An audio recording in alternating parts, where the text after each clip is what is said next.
Hey yo! So I'm so sorry that it has been so long since I posted. I know my last video was talking about how I got sick, and then when I got better, school decided it was gonna pile on everything, and then so the next few videos are actually I'm really excited for, but they're kind of related to what I've been working on at school. I had to write a research paper and I had to do a lot of research and things regarding psychology, and I really like psychology, so I've been really wanting to incorporate that into my channel, so I'm really excited for this. This is a really long paper and research and everything, so I'm going to break it up into several different videos, and in each video it's just going to be focusing on a certain section of this paper that I'm going to make into content. Mental illnesses are disorders that affect one's mood, thinking, and behavior, and mental health is a person's condition regarding their psychological and emotional well-being. A lot of, in history, the treatment of mental illness has not been very good. A lot of the time, people who were deemed mentally ill, which by the way were completely different requirements than what is deemed today, but they were usually locked away or kept hidden in these, away from everyone else, because no one wanted it known that their family had something wrong with them. Based in the research I did with the National Institute of Mental Health, as of 2016, among 44.7 million adults were diagnosed with any mental illness. Only 19.2 million received treatment for that mental illness. In 2008, the United States actually cut for over $4 billion out of mental health funding, which is outrageous, and I don't understand why that was done, because it just sent people, instead of to mental facilities where they could get properly helped, they instead were being sent to jails or nursing homes or something like that.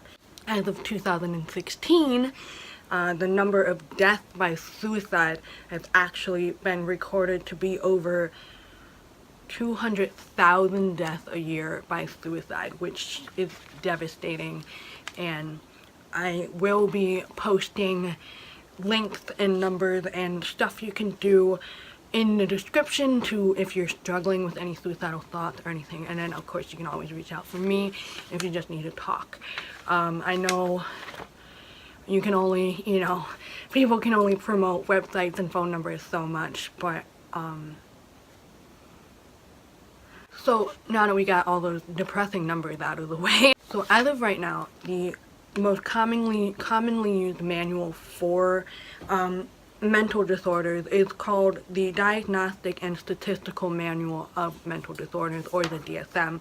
As of right now, they're on a DSM 5. DSM can be divided into 3 main categories: children, adults, and personality disorders. The idea for the DSM is for everyone in the United States who uses it, so psychologists, doctors, anyone regarding that. So they have a set of standards and criteria, and so everyone's following the same thing, and it really helps with diagnosing and making sure that everything is done correctly. So it's basically like guidelines on how to do certain things, how to what you need to be diagnosed, how you can treat them, and so everyone in the United States who works with mental health is expected to follow those guidelines. Before the DSM, there was the International Classification of Diseases, or ICD, and this didn't even include mental disorders until the 6th edition. The 6th edition, which was published in 1952. 6th edition of the ICD is also considered the first edition of the DSM, and this included 17 categories. So the ICD included 17 categories, but the first official DSM only included 7 categories. The DSM now has up to the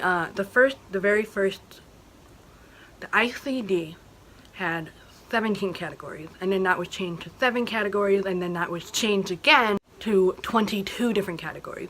The first official DSM was recorded to have, the very first DSM was recorded to have 106 different disorders. The DSM-5, the one we're on right now, has over 300 different categories of mental disorders.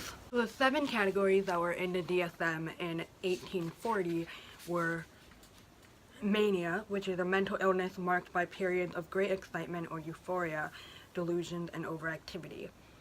Melancholia, which is a mental condition marked by persistent depression and ill-founded fears. Monomania, which is an exaggerated or obsessive enthusiasm or preoccupation with one thing. Paralysis is a condition of muscular weakness caused by nerve damage or disease and partial paralysis.